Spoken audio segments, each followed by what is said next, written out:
I did a project for a client who was chemically sensitive, and this was a big learning lesson for me in the chemicals that are in everything. One of the typical steps that we're going to do is we're going to go in and we're going to put up dust protection and try to keep dust from migrating into the rest of the home.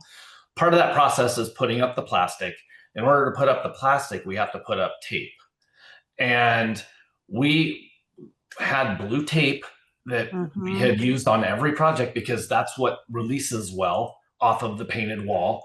And my client was on the other side of the house. And as soon as we unwrapped the tape and started peeling it back, she came down, she's like, "Whoa, what are you guys using?" And we're like, "It's plastic and the tape." And we found out it was the tape, the off-gassing of the adhesive on the tape.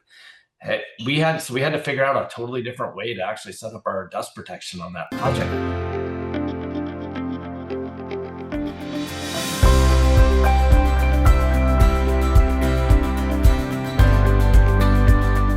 What if the best chapter of your life hasn't even begun yet?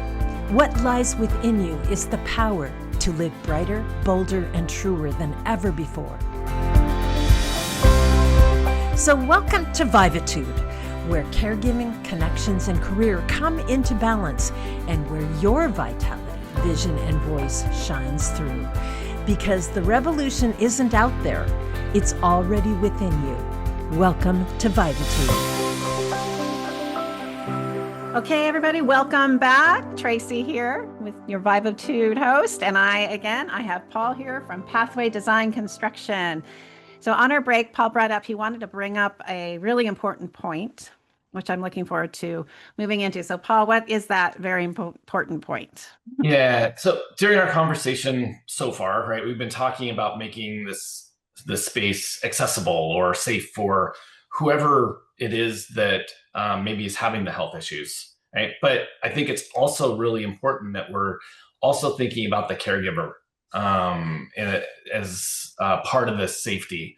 So if we think about the bathroom, right? How can we make this bathroom a safe space so that they're going to be standing on a wet floor trying to bathe somebody, or do they have accessibility in there to be able to maneuver, and are there shower doors involved, or whatever, really tight quarters, right? Like, how can we make this safe space for them? So whether it's a caregiver that's coming from a caregiver facility, right, like somebody you hire, or maybe if it's the spouse, I think the last thing that you want is for the healthy spouse to get injured, then potentially they're not able to care for the person who needs the care, which potentially means that that person has to move into a facility in order to get the care that they need. So I think it's really important that we think about all of these pieces when we're thinking about like safety in the home, because it's not just about one person.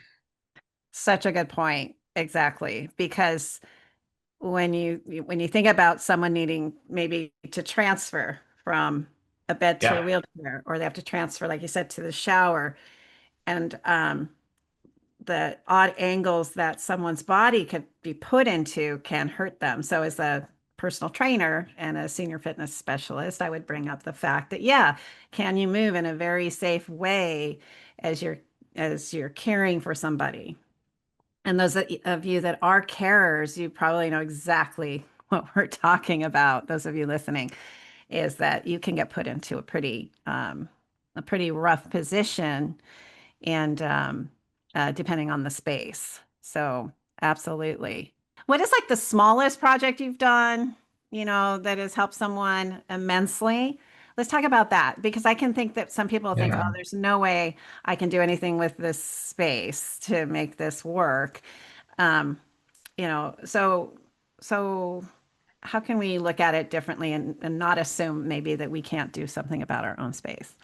We've done projects to just, say adding grab bar, or not a grab bar, but a rail, like a handrail on the stairs, right? So normally in a home, you're going to have a handrail on one side of the stairs. It's not normal that you have them on both sides. And when we think about Sometimes you have a stronger side of your body. Maybe your right hand is stronger than your left hand. So when you're going down the stairs, the right side is the side that you're holding onto, and you have a grab rail on that side. As you're going up the stairs, you wouldn't necessarily have one on your right side. So just adding that other grab rail there so that you can have options, right? Like going up and down stairs. And we talk about stairs a lot as being sometimes an impediment of, just aging, but it's also a good thing, right? Like going up and down stairs is you're using your muscles, and sometimes you're getting your breath, your lungs, you're working your lungs a little bit like that. It can be a good thing as long as it's a safe space. I love how you brought that up because it is true. My prior home had stairs, which I loved because it made me have to work a bit. Now I'm in one level, so I don't get the stairs every day. And so I work on that on my own. But I love how you said that. And if you can make your stairs safe, it gives you opportunity to use those legs, right? That's right. And stay Yeah. stronger. Yeah. Yep, absolutely. Absolutely. So I love that because the simplest thing is putting up another handrail so we can overthink things like I was obviously overthinking it a bit.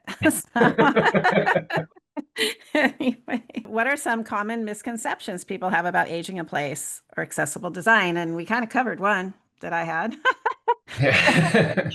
But are there other areas, misconceptions? Yeah, some common misconceptions. Well, yeah, so the aging, right? Like I'm not getting old, I think is a misconception, right?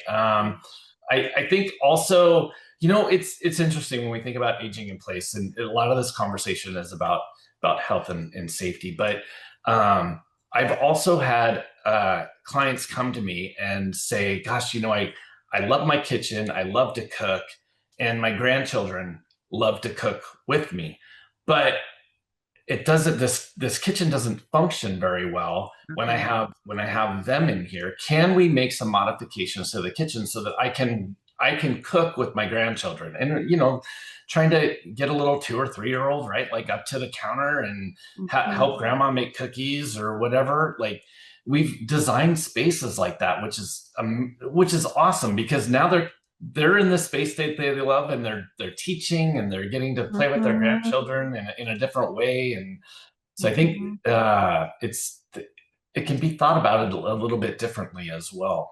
I love that idea. Making it accessible for everybody. Yes. Yeah, it is. Right. Yeah. All ages. Yes. Yeah. I love that. Absolutely. Very cool. And I can totally visualize it. I saw the grandma, and I saw little kids, and I saw flour everywhere. Yeah. Oh, that's awesome. Let's see. Oh, here's a good one.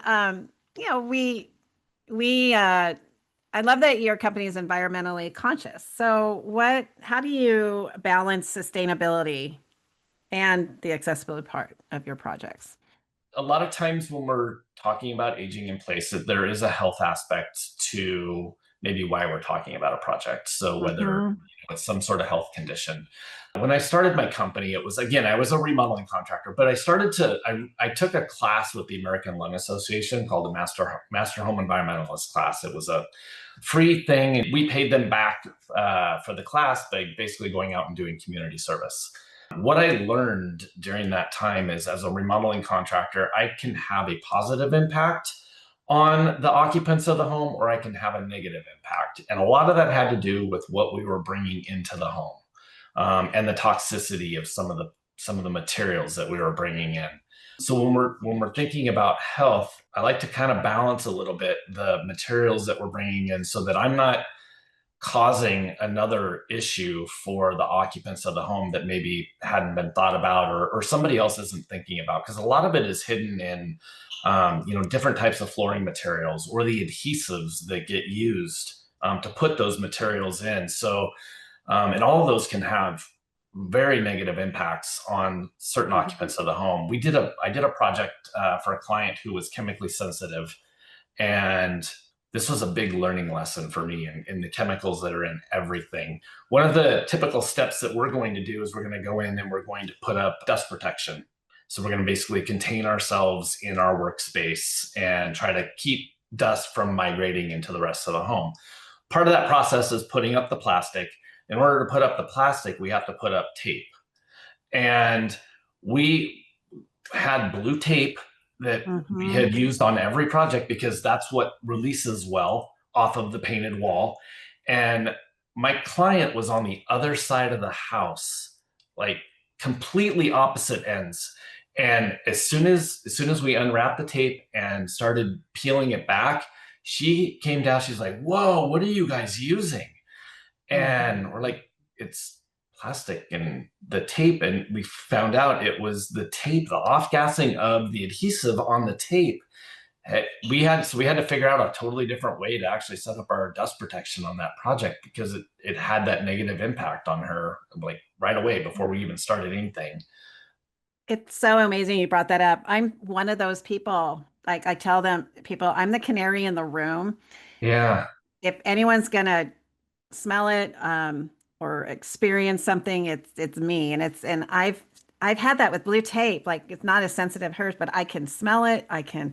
It just impacts me immensely. I've had an experience where an office was remodeled and they had put down the new carpet and I remember walking in, I could smell it and I was in my office space. And by the end of the day, I thought I had a cold or I was getting the flu. I went home, I went to bed. I was thinking I'm sick. I got up the next day, I felt fine. And I walked into the environment again and I felt like I was tasting this horribly toxic thing. And I thought, okay, I lasted maybe an hour or two, but I had to wait. I couldn't go back to that space till it totally had cleared out. And so I appreciate that you bring that up because yeah, it is an interesting concept for those of us that are very sensitive to these things. And even as much as when I had to buy a new mattress, I was very, very much conscious of making sure I would get into one that wasn't going to off gas a total, Right. Thing like that. So amazing. I love that you think of that and bring that to mind because as you're wanting to create a good space for your client, now I'm glad it was just tape and you hadn't had to put I everything know. already. It is, but for everybody it's different, right? Like you never quite know what that trigger is going to be. And Yeah. the more that we can like minimize the potential for the trigger, all the Yeah. And just the fact that you think about that is incredible. Yeah, it's true. Yeah. So everyone does have a different sensitivity level, right? So, right. Okay. All right, everyone, we're going to take one more break and we will be back and we'll see you in a second. And thanks for listening to Vivatude. 4 hosts, 1 each week. We help you revivitude your next chapter because purpose, passion, and prosperity isn't out there. They're already within you. Brighter, bolder, truer. Vivatude.